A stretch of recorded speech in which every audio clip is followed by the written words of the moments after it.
Hello everyone, welcome back to my channel and welcome to our another brand new video. Today we will take you on a quick journey to Jaflong Sylhet, which is known as the daughter of nature of Bangladesh.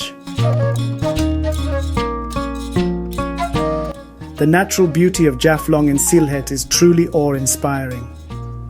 Nestled amidst rolling hills and picturesque valleys, this enchanting destination is a haven for nature lovers. The Piyain River flows gracefully through the landscape, adding a touch of serenity to the surroundings. One of the most captivating aspects of Jaflong is the riverbed adorned with multicolored boulders and pebbles.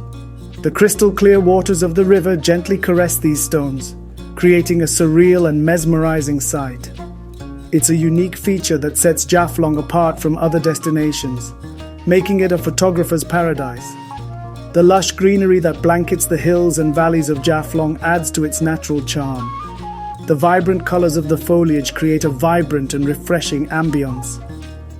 Exploring the area on foot allows you to immerse yourself in this green paradise, breathing in the fresh air and marveling at the beauty of nature. If you're Bangladeshi or Indian, then you should visit once in Jaflong. That's all about today's video. Thank you so much for watching.